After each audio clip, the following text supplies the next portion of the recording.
Hello everyone, আসসালামু আলাইকুম। আজকে আমি ডাটা দিয়ে আলু সিদ্ধ করে ইলিশ মাছ দিয়ে রান্না করব। আজকের রেসিপি পাশে থাকবেন, দেখতে থাকেন। মাছ ভাজা হয়ে গেছে। এবার আমি এদিকে কড়াই বসাই দিচ্ছি, কড়াই তেল দিয়ে দিচ্ছি।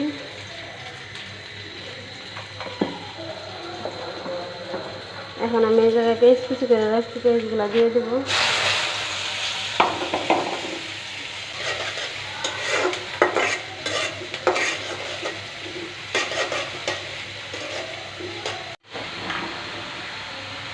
এখন আমি ডাটাগুলো দিয়ে কষায় নেব।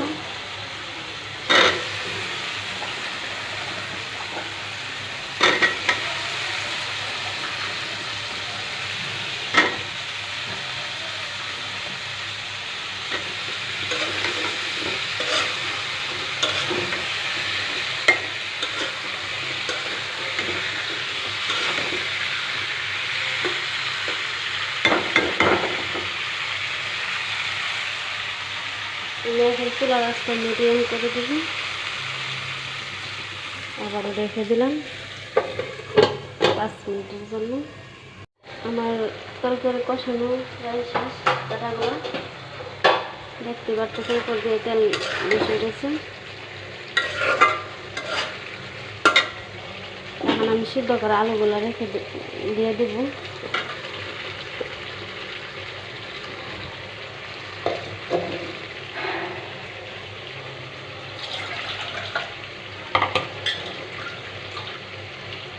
আর দিয়ে দেবো পরিমাণ মতো দুধ।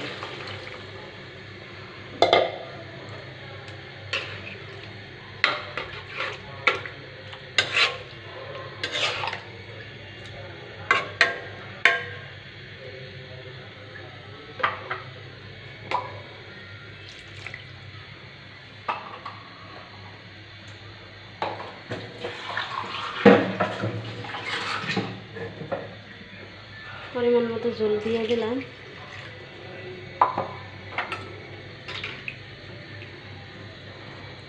এখন আমি মাছগুলো দিয়ে দিব।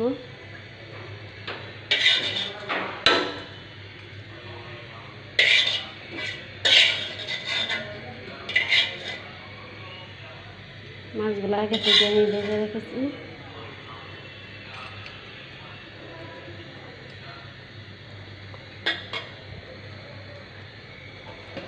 রেখে পর আবারও চলে আসলাম। আমার তরকারিটা প্রায় হয়ে গেছে, দেখতেই পারতেছেন। তরকারি কালারটাও কত সুন্দর হয়েছে। আর এই তরকারিটা খেতে অনেক স্বাদ।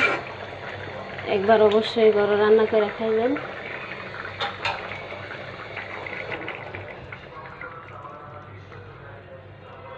ভালো থাকবেন, সুস্থ থাকবেন।